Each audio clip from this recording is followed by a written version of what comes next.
শিক্ষার্থী আসসালামু আলাইকুম। নিশ্চয়ই তোমরা ভালো আছো, সুস্থ আছো, সুন্দর আছো। আজ আমি আবার তোমাদের মাঝে সুন্দর একটা ভিডিও নিয়ে আসলাম, জ্যামিতির ভিডিও। পিথাগোরাসের উপপাদ্য। পিথাগোরাসের উপপাদ্যের মাধ্যমে আমরা প্রমাণ করব অতিভুজ স্কয়ার সমান লম্ব স্কয়ার প্লাস ভূমি স্কয়ার। অর্থাৎ সমকোণী ত্রিভুজ যদি হয় তাহলে তার অতিভুজ স্কয়ার সমান লম্ব স্কয়ার এবং ভূমি স্কয়ারের সমষ্টি সমান হবে। তো এই ক্ষেত্রে পিথাগোরাসের প্রথম উপপাদ্যটি আমার আগে ছাড়া হয়েছে, এখন আজ আমি দ্বিতীয় উপপাদ্যটি নিয়ে আসলাম। কিভাবে সমকোণী ত্রিভুজের ক্ষেত্রে অতিভুজ স্কয়ার সমান লম্ব স্কয়ার প্লাস ভূমি হয় সেটা আমাদের প্রমাণের বিষয়। তো এখন কথা হচ্ছে যে আমরা জানি সমকোণের বিপরীত বাহুটা হচ্ছে অতিভুজ। তাহলে আমাদের এ যদি এক সমকোণ হয়, এটা যদি এক সমকোণ হয় 90 ডিগ্রি যদি হয়, তাহলে এই বিসিটা আমার কি অতিভুজ হবে। কারণ কি আমরা জানি সমকোণী ত্রিভুজের সমকোণের বিপরীত বাহুটা আছে অতিভুজ। তাহলে সেই হিসাব অনুযায়ী বিসিটা মানে যায় অতিভুজ। তো এখন দেখো আমি এদের নামকরণ করব। তো নামকরণ করার পর তারপর দেখি অন্য কিছু। যদি আমি বিসি ভূমি অতিভুজটা আমি এ দ্বারা চিহ্নিত করলাম, মানটা এ দিলাম, আর এসি কে আমি বি দিলাম এবং এ বি কে আমি ডি দিলাম। এখন বিষয় হচ্ছে আমাদের সূত্রেই বলা হচ্ছে যে অতিভুজ স্কয়ার সমান লম্ব স্কয়ার প্লাস ভূমি স্কয়ার। এখন কথা হচ্ছে আমার বিসিটা যেহেতু আমার কি এই যে আছে অতিভুজ, তাহলে আমি কিন্তু এটা ভূমি তো ধরতে পারছি না, যদিও কি সেদিকে আছে, তাহলে ভূমি হিসেবে আমি কিন্তু এটা কল্পনাও করতে পারতেছি না। তাহলে যেহেতু সমকোণের বিপরীত বাহুটাই অতিভুজ, তাহলে আমার বিসিটা আমাকে কিন্তু অবশ্যই আমার অতিভুজই ধরতে হবে। এখন প্রশ্ন আছে তাহলে ভূমি আর লম্ব কোণটা আমার। আসলে সমকোণ উৎপন্ন করে যে দুটি বাহু, এই দুটি বাহুর ভিতরে একটাকে তুমি ধরবে ভূমি আর একটা ধরবে লম্ব। এখন তুমি কোনটাকে লম্ব ধরবে কোনটাকে ভূমি ধরবে সেটা তোমার নিজের ইচ্ছা। তবে এই দ্বিতীয় উপপাদ্যের ক্ষেত্রে অর্থাৎ এটা হচ্ছে তোমার সদৃশকোণী, এই সদৃশকোণী উপপাদ্যের মাধ্যমে প্রমাণ করার ক্ষেত্রে অবশ্যই তোমাকে মনে রাখতে হবে এই যে বাহু যাকে ভূমি ধরছো তার মানে দৈর্ঘ্যটা কতটুকু এবং যাকে উচ্চতা ধরছো তার দৈর্ঘ্যটা কতটুকু। কারণটা কি সদৃশ করতে হবে আরো দুইটি সমকোণী ত্রিভুজের সাহায্যে এই বড় সমকোণী ত্রিভুজকে।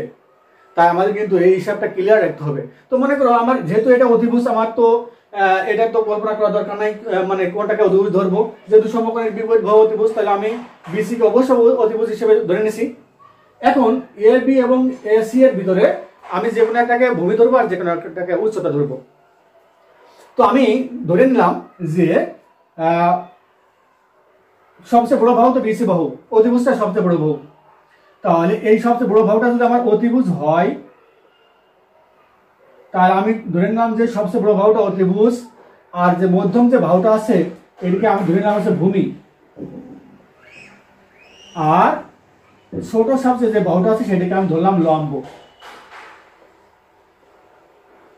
আসলে ভূমি এবং লম্ব কিন্তু আমি এটা ধরে নিচ্ছি, কল্পনা করে নিচ্ছি, কিন্তু তা না হলে কিন্তু আমার যখন আর দুইটা সমকোণী ত্রিভুজের সাথে একে সাদৃশ করব তখন কিন্তু সমস্ত কিছু আমার ভুলে যাবে।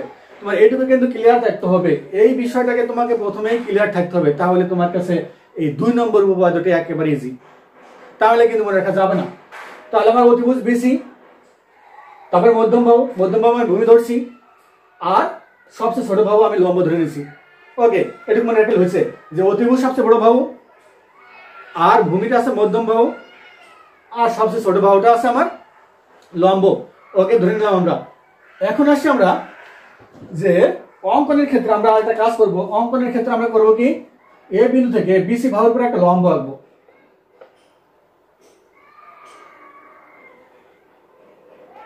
আচ্ছা, লম্ব আঁকছি, এটাকে আমি ধরে নিলাম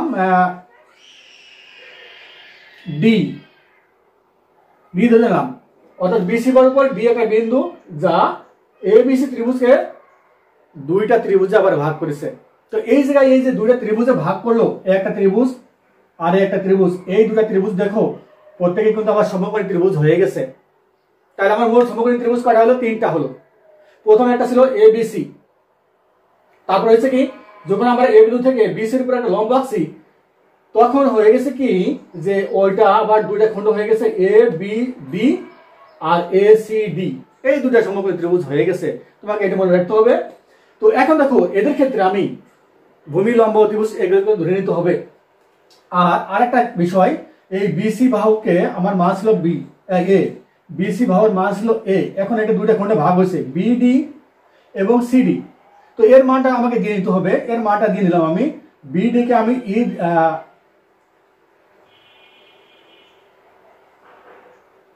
সরি এটা আমার এটা সি হবে, এ বি সি, এটা সি দিলাম, এ বি সি। ওকে, তো বিডির মান আমি ই আর ডি নিলাম, আর সিডির মান হচ্ছে ই নিলাম। ওকে, খণ্ডে অংশের মানটা আমরা ধরে নিলাম।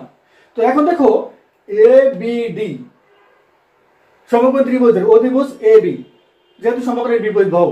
ওকে, তারপর দেখো যে বিডি মধ্যম বাহু, আর মধ্যম বাহু মানে আমরা ভূমি ধরছিলাম, খেয়াল রাখতে হবে কিন্তু মধ্যম বাহু আমি ভূমি হিসেবে কল্পনা করছিলাম, আর এডি লম্ব, ছোট বাহু লম্ব হিসেবে ধরছিলাম। এবার আসো এসিডি সমকোণ ত্রিভুজের ক্ষেত্রে এসি যেহেতু ডি কোণটা আছে তোমার সমকোণ, এর বিপরীত বাহু এসি, এসি তাহলে আমরা কি বলবো অতিভুজ বলবো। অতিভুজ ক্লিয়ার।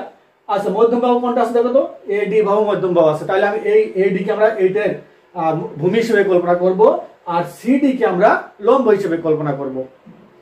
এইভাবে কিন্তু মনে রাখার চেষ্টা করতে হবে, তাহলে কিন্তু তোমার কাছে সবচেয়ে ইজি একটা ত্রিভুজ তোমার এই পিথাগোরাসের উপপাদ্য মনে হবে তোমার কাছে।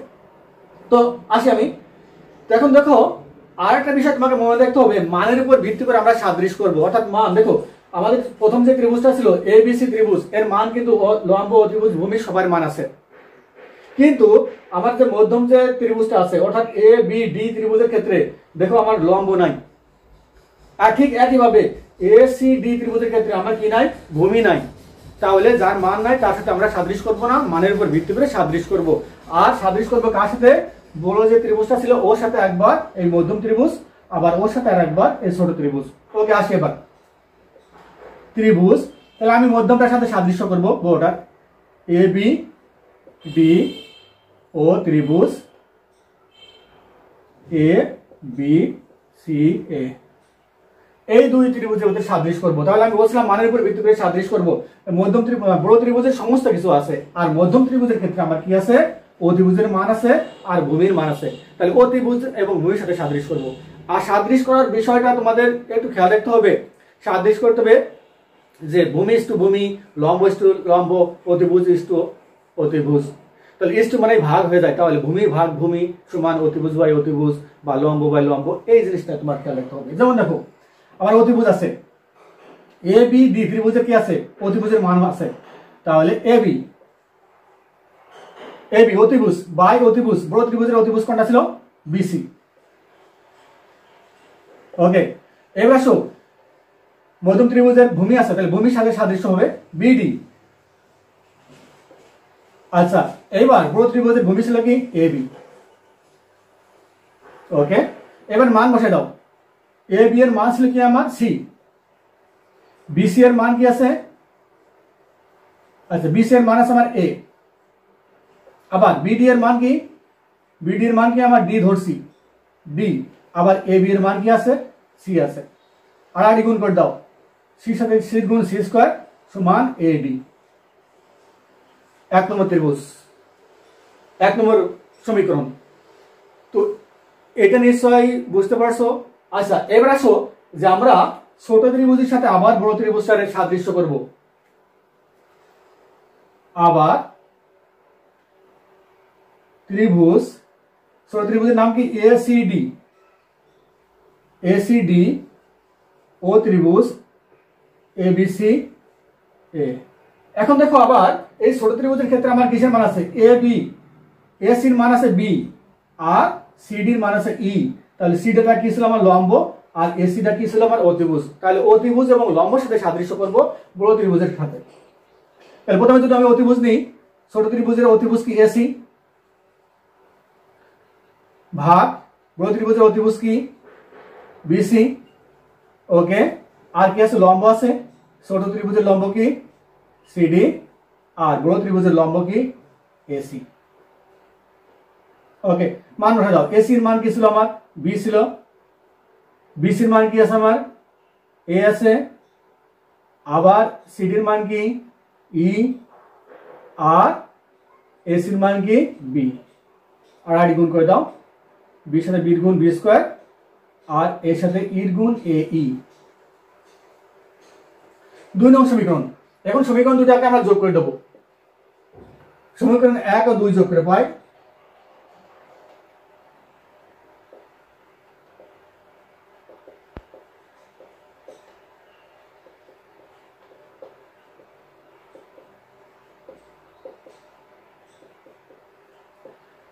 পাই তাহলে সি স্কোয়ার সমান